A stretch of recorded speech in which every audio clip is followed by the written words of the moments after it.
Tá começando o seu ponto de partida de sexta-feira, comigo, Yasmin Restum, e com o meu convidado, Pedro Doria. Tudo bem? Tudo bem. Você está vestido de animal em extinção, né, hoje? Pois é, em extinção não só na nossa Mata Atlântica, mas também Congresso Nacional. Eu vejo muito pela janela da minha casa. De vez em quando aparece um, dois, mais de bico cinza do que de bico laranja, mas também os de bico de laranja aparecem. Oh, que privilégio. Não é? Muito bom, mas você tá fugindo do assunto de hoje, né? Eu vou fazer tudo para fugir do assunto de hoje. Eu sei. Você também escolhe mal, né? Tu vai na ferida, cara. Desculpa. Impressionante. Desculpa. Olha, a gente teve até essa semana uma pesquisa sobre a qual você falou, uma pesquisa exclusiva aí do meio, pedida pelo meio, em que a gente se debruçou sobre quem é. Eu me senti jogando, assim, aquele jogo cara a cara, assim. Você dava uma descrição, eu falava, isso é mais bolsonarista. E falava depois, isso aqui é menos bolsonarista, acho que mais direita, moderada, não sei. Fato é que está se desenhando, partir aí talvez desse imbróglio aí do tarifácio, enfim, a gente está vendo aparecer uma direita não bolsonarista. Meio tímida, meio ali incipiente, mas ela está aí. É isso. E é sobre isso que a gente vai falar hoje no ponto de partida. Tá pronto, Pedro? Vamos. Vamos às perguntas? Simbora. Coragem.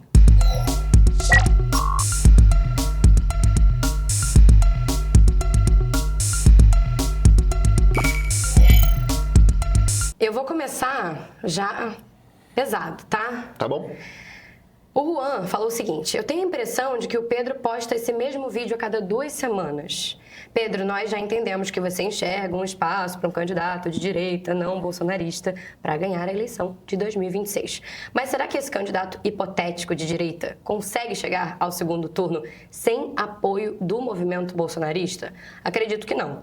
E é por isso que esse candidato não vai surgir, pelo menos não em 2026.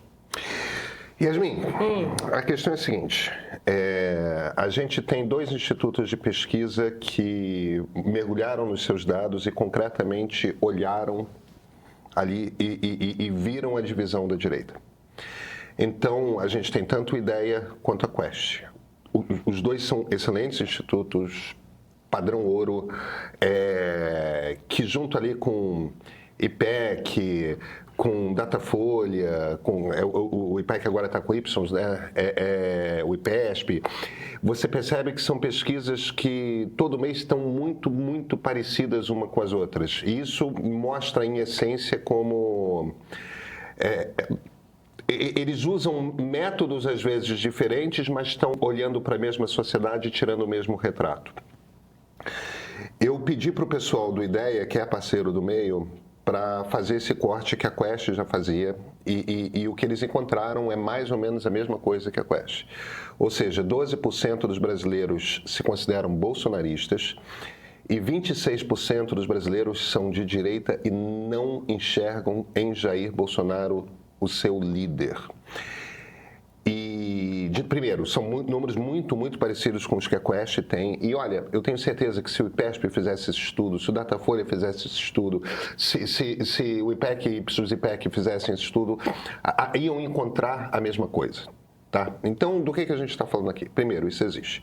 Aí você se vira e fala, mas sem o bolsonarismo não dá, sem isso não dá. Cara, o problema é o seguinte, as redes sociais não representam de forma equilibrada o debate público.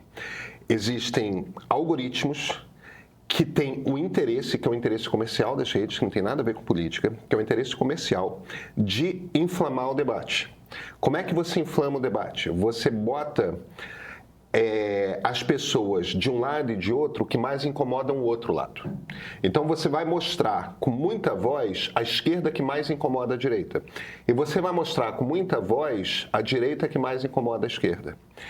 Isso às vezes faz parecer, quando a gente está acompanhando política pelas redes sociais, faz parecer que o bolsonarismo é enorme, que a esquerda identitária é enorme. Não são.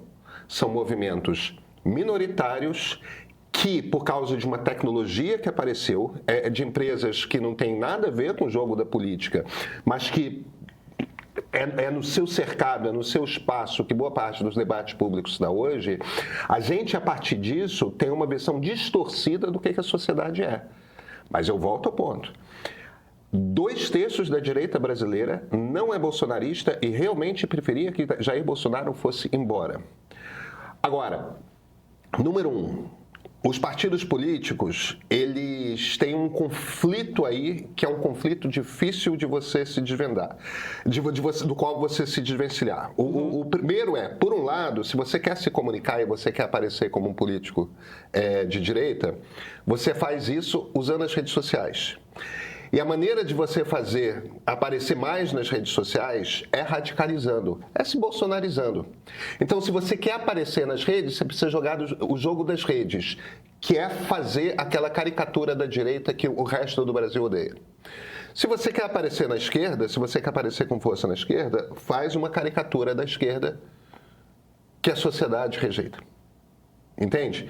Então, o jogo para você aparecer é esse. O jogo para você ganhar a eleição é completamente diferente. E está acontecendo. Por que eu estou há 2 semanas falando dessa questão? Eu estou falando dessa questão há 2 semanas pelo seguinte... Sem postar o mesmo vídeo. Sem postar o mesmo vídeo. São tentativas de olhar por ângulos diferentes para o mesmo assunto. Mas sim, eu estou olhando para o mesmo assunto, só que sempre por ângulos diferentes. A cada ponto de partida, eu estou tentando demonstrar a mesma questão de formas diferentes. Eu não estou sozinho nesse jogo. Não é uma coisa, o Pedro no seu delírio e tudo mais. Por que no domingo na Avenida Paulista, aqui na Avenida Atlântica, aqui no Rio de Janeiro, e em outras capitais do Brasil, os bolsonaristas puseram gente na rua, fizeram seu agito e pela primeira vez nenhum dos pré-candidatos de direita foi para o palanque? O motivo pelo qual... Por que o Tarcísio, o Caiado, o Zema, no primeiro momento que o Trump lançou as tarifas dele, a primeira reação desses caras foi isso aí, porque o Lula está errado, porque o Bolsonaro está perseguido e tudo mais, faz aquele discurso todo. E, de repente, quando tem essa manifestação, todo mundo some, desaparece e ninguém fala mais do assunto. Essa situação evidenciou uma rachadura na direita. Na verdade, que ela já estava aí. É o momento que, para os políticos de direita, caiu a ficha, porque as pesquisas começaram a mostrar com muita clareza, a gente estava entendendo esse jogo errado. Não é verdade que todo nosso eleitor, que é o eleitor de direita, acha que vale tudo para soltar Bolsonaro. Não é verdade que todo eleitor acha que o Bolsonaro está sendo perseguido. Não é verdade que todo eleitor de direita acha que faz sentido você manobrar numa nação estrangeira para estrangular economicamente o Brasil para soltar o seu líder. Nenhuma dessas coisas é verdade. E isso já estava nas pesquisas, só que não estava evidenciado nas pesquisas, porque não foi a orientação. No fim das contas, quando você faz uma pesquisa, você orienta ela para responder as perguntas que você tem. Se você nunca pergunta, existe uma direita não bolsonarista? Qual o tamanho da direita não bolsonarista? Isso aparece nos números, mas aparece escondido atrás de outras perguntas. Aparecem indícios. Aí quando o Datafolha se vira e pergunta para a sociedade, vem cá, você votaria em um candidato que promete anistia para o Bolsonaro e 61% dos brasileiros se vira e fala, eu não votaria num candidato que anistiaria Jair Bolsonaro? Eu não gostaria de ver alguém que anistie o Jair Bolsonaro? Aí você tem que olhar para esse número e falar, mas peraí. Se as pesquisas dizem tradicionalmente há muitos anos que a esquerda brasileira tem um tamanho de aproximadamente 1/3 do eleitorado, 34% do eleitorado, entre 30% e 35% depende da pesquisa. E 61% dos brasileiros estão dizendo que não votam em candidato que promete anistia. Quem são essa outra metade das pessoas que está falando? São os 26% dos eleitores de direita que não são bolsonaristas. Entendeu? A gente pode fazer esse jogo de 2 formas. A gente pode fazer esse jogo continuando dizendo toda a direita é bolsonarista e a gente finge que isso é verdade. A gente tem informação. A informação colhida cientificamente mostrando que isso não é verdade. Ou a gente pode começar a olhar para a realidade. Entendeu? E ver que a realidade é muito mais complexa do que as redes sociais fazem parecer ser. Porque A realidade é muito mais complexa do que as redes sociais fazem parecer ser. Isso resolve o problema? Não. A maneira de você aparecer como político de direita nas redes segue sendo bolsonarizar. Mas você não estará falando com todos os eleitores da direita. Isso quer dizer que a gente precisa ter uma conversa aqui sobre que tipo de país a gente quer ter. Entendeu? A direita vai fazer que jogo na eleição de 2026? Vai fazer um jogo bolsonarista ou vai fazer um jogo para o eleitor de direita? São dois caminhos diferentes. Pedro, aí eu vou te fazer duas provocações. A primeira é a do Ed. Ele fala o seguinte: Pedro... Perdão, eu ia falar do Ed, mas eu me distraí porque ele elogiou os seus óculos. Os outros, esse aí ele não gostou muito, pelo visto. Não, mas é brincadeira. Seguindo aqui que eu me confundi. Vamos lá. O @Gandralf falou o seguinte: faltou só um teco para analisar essa turma. Até fala que não é bolsonarista, mas ao fim e ao cabo vota como o boiadeiro manda. Tem exceções? Claro, enchem um par de combis. Mesma coisa para os não sou petista, mas... Inclusive, tá cheio de liberal dando as desculpas mais furadas para votar no Lula no primeiro turno. Iguaizinhos aos não sou bolsonarista, mas... E eu vou aproveitar só para complementar com esse dizer que eu achei interessante... Aqui de um outro eu ia falar ouvinte, já estou no pé do ouvido, calma. Não, de um outro espectador. O Dahai Jatobá falou o seguinte: o último candidato da direita não bolsonarista com maior chance de sucesso foi Marçal. Em um vídeo como esse, simplesmente ignorar alguém com perfil semelhante é muita ingenuidade ou má fé. Como é que a gente se descola desse tipo de visão de que é tudo farinha do mesmo saco? Vamos lá. Primeiro, são duas coisas diferentes. O Marçal é totalmente bolsonarista. Dizer que o Marçal é não bolsonarista é não entender o que é a natureza do bolsonarismo, o que eu estou falando. Se você bota para quebrar, se você radicaliza, você vai aparecer em rede social. É isso que fez o Marçal funcionar. Entendeu? Não é o Ricardo Nunes o candidato do bolsonarismo. O Ricardo Nunes é o candidato do centrão. É aquele político fisiológico sem sabor, sem cheiro, que você não sabe muito o que é e que, no fim das contas, é só um políticozinho, entendeu? Ricardo Nunes é só um político anódino de direita, um cara medíocre e fisiológico. O Marçal é aquele bolsonarismo, é pura energia bolsonarista, né? É machinho, demonstração de força, grita, se faz de forte, quando voltam contra ele, fica ali de não, eu sou vítima, estou sendo perseguido, tudo mais, entendeu? É igualzinho o modelo bolsonarista. Então, ponto pacífico. Aquilo é a maneira de você aparecer em rede social. Não é o que o grosso do eleitorado de direita está procurando. Aí, eleição. Vamos lá. Eleição, principalmente quando se chega no primeiro e ainda mais no segundo turno, é voto pragmático. Eu sou um eleitor absolutamente pragmático. Eu não necessariamente voto nas pessoas que eu gostaria de ver ganhando. Eu nunca votei dessa forma, entendeu? Eu voto raciocinando qual é, dos resultados possíveis, o menos danoso para o Brasil. Entendeu? O que eu quero dizer com isso, Yasmin? O que eu quero dizer é o seguinte: com muita frequência, para um eleitor como eu, um liberal progressista, o candidato ou a candidata liberal que aparece é alguém que não tem nenhuma chance de chegar no segundo turno. Entendeu?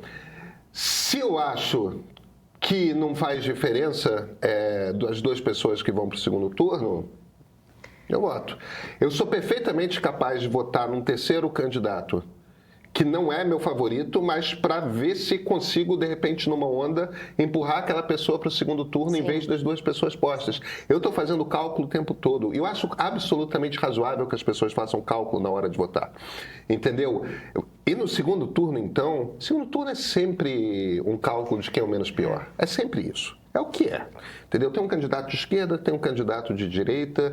Eu vou votar em quem vai fazer menos estrago no país. Eu não queria ter votado no Lula, eu votei no Lula no segundo turno de 2022, entendeu? E naquela eleição, dadas aquelas condições perante um golpista, e eu vou votar no cara que não vai derrubar a democracia, porque aí daqui a 4 anos eu tenho chance de tirar ele do governo, entendeu? Com o outro eu não ia ter. Então, isso é uma coisa. Aí tem outra coisa que é o seguinte, por que eu estou falando do que eu estou falando agora em 2025 e não em 2026? Porque agora em 2025 os candidatos não estão postos. Agora é que a gente tem a oportunidade de, por um lado, mostrar para o eleitor de direita que ele não está sozinho, ele não é minoritário. Esse eleitor de direita que é democrático, ele não está sozinho e ele não é minoritário. Ele está escondido. Mas as pesquisas mostram que ele existe e que ele existe em muito mais quantidade que os bolsonaristas. Só faz menos barulho. Ele só faz menos barulho. Porque é na natureza do conservador. O conservador é quieto. O conservador não gosta de barulho. Enquanto que a esquerda democrática é dada o barulho, é dada a rua, é dada a manifestação, isso é da natureza, quase que da personalidade da esquerda. Isso eu não estou falando como crítica, não, entendeu? É da natureza de você de ser de esquerda, você buscar agitação política, você buscar pela paixão, o envolvimento das pessoas. A esquerda costuma ser... a esquerda democrática costuma ser muito apaixonada a respeito do... Porque é movimento estudantil, é movimento sindical, é movimento trabalhador sem terra, é movimento de... Então, essa coisa de juntar o povo é muito DNA da esquerda, não é o DNA conservador. O DNA conservador é a reunião do Rotary Club. Entendeu? É a reunião do clube no interior. É aquela coisa de estar todo mundo falando, cada um tem a ordem para falar, tem um momento para falar, ninguém interrompe ninguém, tem uma coisa muito com tradição, com cuidado. Organização das Nações Unidas. Eu não diria que a ONU é conservadora, mas você tem... No regimento, talvez, ordenado. Você tem razão no sentido de que... quando você tem grupos tão diferentes na origem cultural, na etnia, na religião, etc., você tem que ir para um método conservador de organização mesmo, porque é a única maneira de permitir com que cada um tenha a sua voz no seu momento. E todo mundo se escute também. Isso. Então, o conservador mesmo, ele é mais calado, ele é mais quieto e ele é menos dado a histrionismo como o bolsonarismo. Nesse momento, a gente está num momento em que existe uma janela de oportunidade de que a direita apresente um candidato não bolsonarista. O que é essa janela de oportunidade?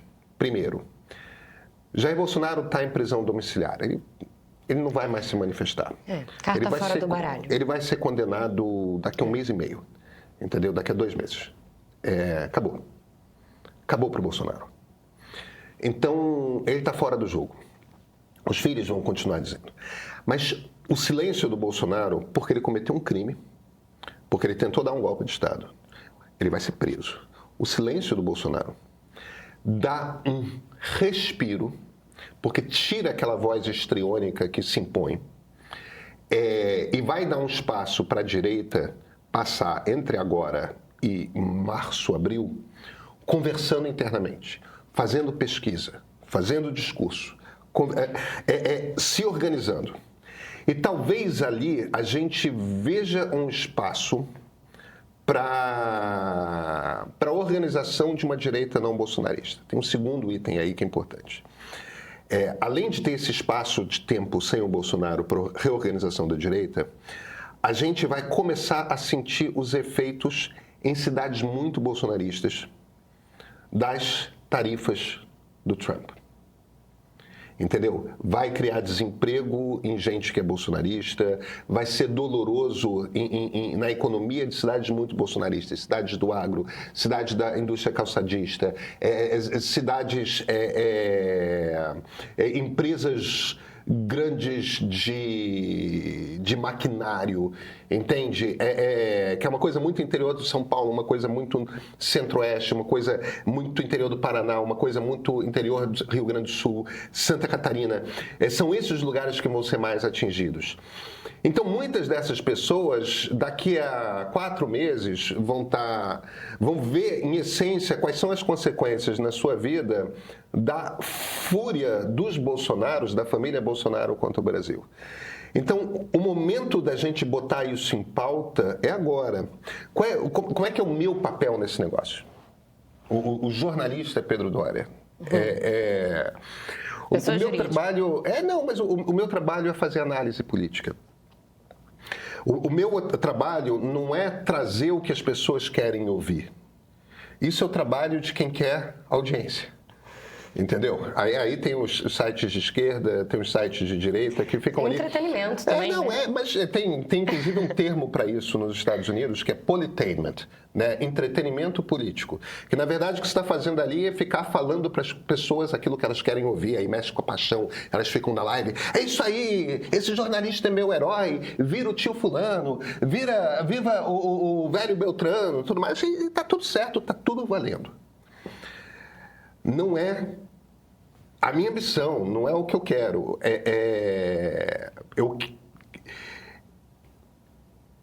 Eu quero participar do debate público. E participar do debate público, para mim, é a possibilidade de mostrar caminhos que existem e que podem ser trilhados.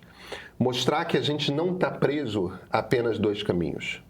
Olha, existe também uma esquerda moderna super interessante que pode vir a surgir também. Não é só na direita que existem outros caminhos que não estão sendo trilhados.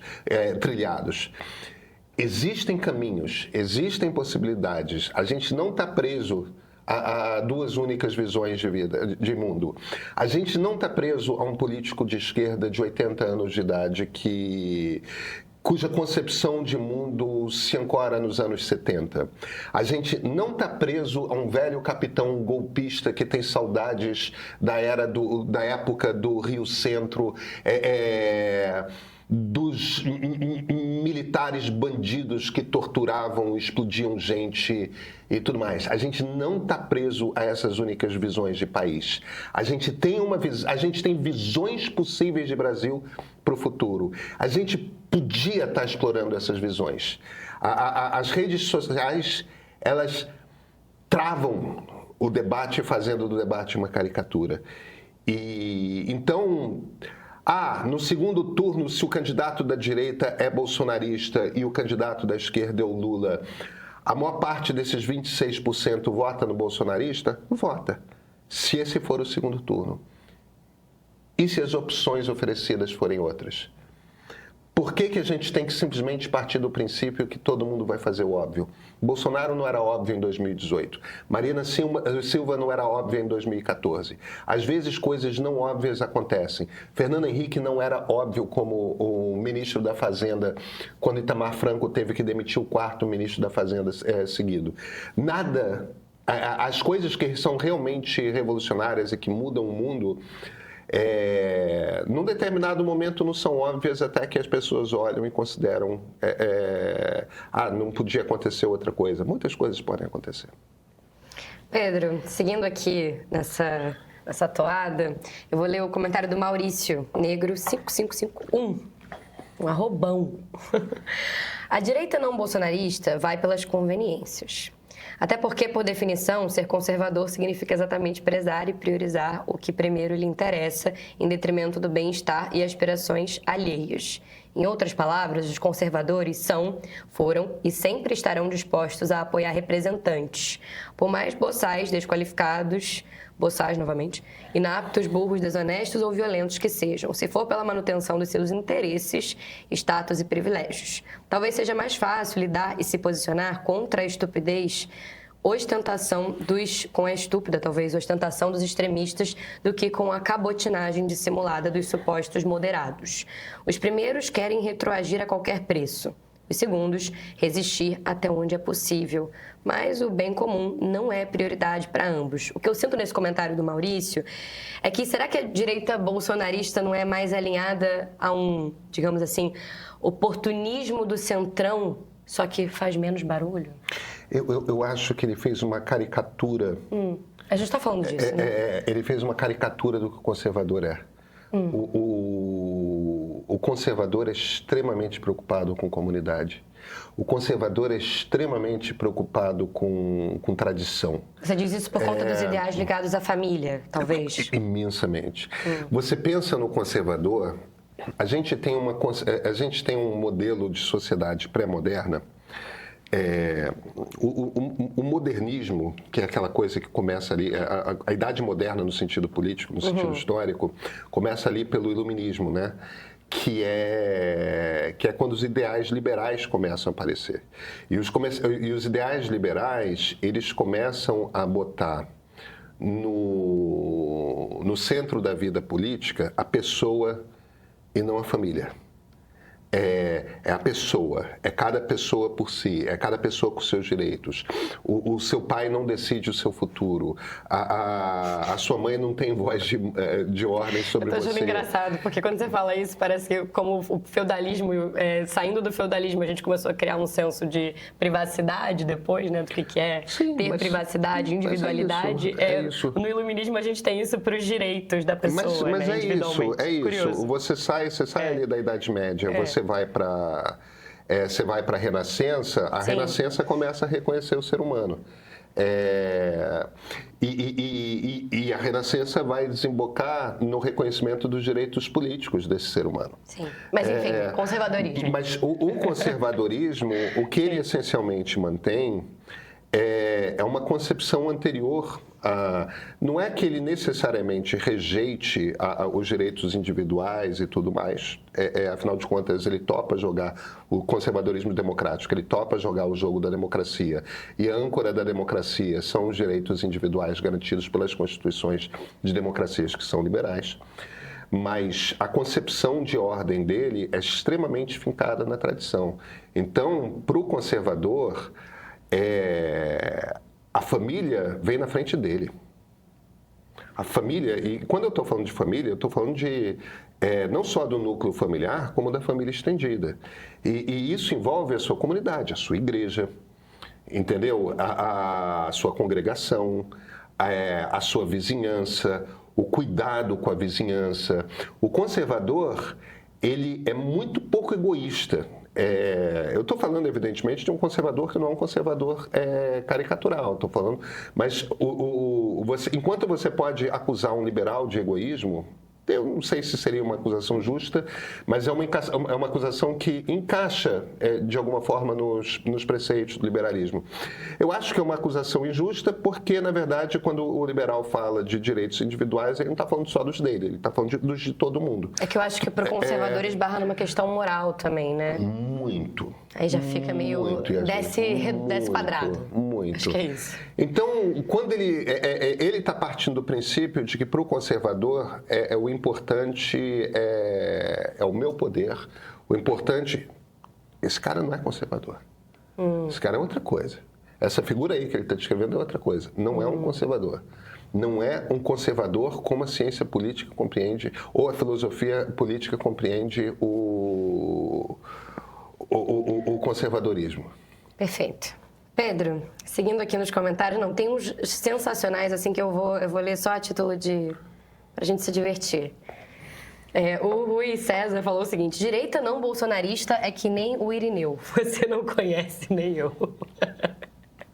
O sonho de todo liberal PSDBista, só sonho mesmo. Achei muito bom. E o @Thiago José Silva de Carvalho falou assim: o nome desse ponto de partida é o Tarcísio Partiu Meu Coração. Ai. Olha, a gente não tem um grande líder conservador. Sabe quem era um grande líder conservador? Ulisses Guimarães. A gente não tem mais Juscelino Kubitschek, grandes líderes conservadores. As pessoas não percebem que eles eram conservadores, mas eram. Entende? A gente perdeu isso. José Sarney foi um presidente conservador. Isso é conservadorismo. E isso está ok. E eu não estou falando isso, gente, um dos piores presidentes da nova república era liberal, Fernando Collor de Mello. Não é porque é do meu time que eu vou me virar e falar que o cara é bacana, porque não, é um bandido, entendeu? Corrupto até o talo, incompetente na administração, não entendeu o país. Agora, por outro lado, eu posso sempre dizer, mas tem o Fernando Henrique. O ponto que eu estou tentando fazer aqui é o seguinte: faz parte do trabalho da esquerda convencer a todo mundo de que só existe a direita bolsonarista. Porque assim fica mais fácil de ganhar, né? É isso. Ai, ai. Bom, Pedro, eu quero seguir agora com o comentário do Fernando Morgado, recuperando aí essa questão do ponto de partida do o que Bolsonaro não disse, né? E o que muitas vezes políticos de direita não dizem. O Fernando falou o seguinte: Pedro, você disse que a atitude da Carla Zambelli custou a eleição do Bolsonaro, mas não vamos nos esquecer de tudo que ele fez na boca da urna. Coisas que, se fosse o PT fazendo, metade a imprensa e o mercado já estariam em alvoroço. Aumento de benefícios sociais em 50% e só valendo até o final do ano. Criação dos mais variados vales, taxista, caminhoneiro, etc. Invenção de que a gasolina agora é um bem essencial, sendo que o preço já estava alto há pelo menos 2 anos, para poder intervir no imposto cobrado pelos estados, e quem teve que pagar a conta foi o governo seguinte, com 27 bilhões do déficit de 2023, sendo para ressarcir os estados que tiveram as suas contas achincalhadas. Fora 99% do empréstimo consignado do Auxílio Brasil sendo dado entre o primeiro e o segundo turno, sendo um empréstimo com poucas garantias para a Caixa, o que fez o banco ter que reduzir o lucro em alguns bilhões para provisionar dinheiro para o pagamento de calotes. Explosão de famílias de uma pessoa, onde famílias se dividiam em 2 para ganhar 2 benefícios sociais, etc, etc. A Carla Zambelli fez o Bolsonaro perder muitos votos, mas eu creio que todas essas medidas populistas do Bolsonaro o fizeram ganhar muito mais. Eu acho que o Bolsonaro tinha muita chance de ganhar aquela eleição, claro. Não discordo de nada, não. Olha só que raridade. Não, mas é verdade. É por isso, Yasmin, teve algumas pessoas que estavam comentando nesse negócio, né? Não tinha nenhuma chance de ele ganhar, tudo mais. Gente... Foi apertadíssimo, inclusive, né? Placar apertadíssimo. Foi apertadíssimo, Mais uma semana o Bolsonaro tinha ganhado. Entendeu? E é engraçado que o Ipsos IPEC fez uma pesquisa de valores recentemente, mostrou aquilo que eu falo de vez em quando que as pessoas não acreditam. A maior parte dos brasileiros é contra a arma. A maior parte dos brasileiros é contra aborto. O brasileiro se divide em meio a meio na questão do casamento, casamento homoafetivo. Agora, o brasileiro é contra o aborto e é contra a arma. A maior parte dos brasileiros é contra a arma. Isso é um troço do bolsonarismo que é muito popular entre os bolsonaristas, mas é muito impopular para a maior parte dos brasileiros. E aquilo da Carla Zambelli, não é só a Carla Zambelli, teve o Roberto Jefferson uma semana antes, dando tiro na Polícia Federal, né? Uhum. Mas aqueles 2 troços, eu tenho certeza de que foi aquilo que custou aquele 1,5% de votos que o Bolsonaro precisava para ganhar a eleição. Não estou reclamando, não. Obrigado, Carla Zambelli. Para fechar, Pedro, eu vou seguir com um comentário do Warley Pimentel, que diz o seguinte: Pedro, a sua análise é muito boa, te dou uma colher de chá. Mas vale prestar mais atenção ao comparar a esquerda e os bolsonaristas. Imagino que não foi a sua intenção, mas por volta do minuto X, você diz: os bolsonaristas querem a mesma coisa que a esquerda. Bom, da mesma forma que nem toda a direita é bolsonarista, nem toda a esquerda é petista, lulista. Como o seu próprio vídeo demonstra, não dar a devida atenção aos matizes... Acho que é isso que ele quer dizer. Talvez aos matizes políticos pode ser bem problemático. No vídeo da segunda-feira... Se expressou bem? No vídeo da segunda-feira, eu dei esse número. 17% dos eleitores brasileiros são de esquerda e são lulistas. E 17%, outros 17%, são de esquerda e não são lulistas. Então, é claro que metade da esquerda não é lulista. 2/3 da direita não é bolsonarista e metade da esquerda não é lulista. Agora, 60% do país está do centro para a direita. Um pouco mais de 60%, na verdade. Então, a maior parte do Brasil não um terço do Brasil é de esquerda, 34% do Brasil é de esquerda. Somos conservadores. Somos conservadores. Somos um país conservador. Somos conservadores. A esquerda precisa, neste momento da história, em outros momentos da história é diferente, mas em outros momentos da história a sociedade se organiza. Essa coisa de como que a sociedade é ideologicamente, isso não é fixo. Isso, de 10 em 10 anos, esse troço muda. Eu estou falando de 10 em 10 anos meio aleatoriamente. Esse troço vai mudando no tempo. Se você faz retratos a cada 10 anos, você percebe que há mudanças. Você percebe que às vezes a esquerda é maior, às vezes é menor, às vezes a direita é maior, às vezes é menor. Às vezes tem uma maior concentração de pessoas no centro, né, no centro-esquerda e centro-direita, às vezes tem uma concentração maior de pessoas nos extremos. Às vezes, como acontece hoje, tem uma concentração demasiado grande na extrema-direita, e isso traz todo o espectro muito para a direita, mesmo o centro tem que se comportar mais como centro-esquerda. Todo mundo vem andando para a direita, né? Então, esses negócios dos momentos mudam. Agora, neste momento, para a esquerda ter chance de ganhar, ela precisa de um candidato bolsonarista. Do ponto de vista, esquece o que é melhor para o Brasil. O melhor para alguém que acha que é intolerável um presidente ou uma presidente que não seja de esquerda, o melhor cenário é um bolsonarista puro sangue no segundo turno. De preferência com o sobrenome Bolsonaro. O sobrenome meio que não importa, mas tem que se comportar como bolsonarista e tem que estar claro para todos os eleitores que aquilo é como se fosse Bolsonaro na presidência. Quanto mais bolsonarista, maiores as chances de a esquerda ganhar. A gente tem uma pancada de estudos que mostram isso. Mas não é isso que vai incentivar um debate saudável. Não. E é ruim para o Brasil. É muito ruim para o Brasil. O melhor para o Brasil hoje, e eu sei que as pessoas de esquerda não vão gostar de ouvir isso, mas eu sinto muito. O melhor para o Brasil hoje não é ter um presidente de esquerda. O melhor para o Brasil hoje é o desaparecimento do bolsonarismo como força política. Qual é a maneira de o bolsonarismo desaparecer como força política? Chegar ao segundo turno um candidato de direita que rejeite Jair Bolsonaro. Isso redesenha todas as forças políticas. Essa pessoa vai se eleger com facilidade. O melhor para o Brasil é um candidato de centro-direita. E olha, eu poderia perfeitamente dizer, em outra circunstância, que o melhor para o Brasil é um candidato de centro-esquerda, tá? Em outras circunstâncias, isso pode ser. Aliás, eu te digo, na eleição de 2022, no segundo turno Lula-Bolsonaro, o melhor para o Brasil era a eleição de Luiz Inácio Lula da Silva. De longe, claramente, eu não tive dúvidas de votar. Eu posso não ter gostado de votar, mas eu jamais tive dúvidas sobre como votar. Hoje, o melhor para o Brasil é um segundo turno com um candidato de centro-direita que rejeite o bolsonarismo. Isso é o melhor para o Brasil. Que o Bolsonaro vai desaparecendo tal qual os tucanos. Isso. Pedro, obrigada pelo seu tempo. Obrigado a você. A gente se vê semana que vem? Sempre. Perfeito. Vamos ver que assunto aí que você vai... Ai. Nossa. Obrigada. Obrigado a você.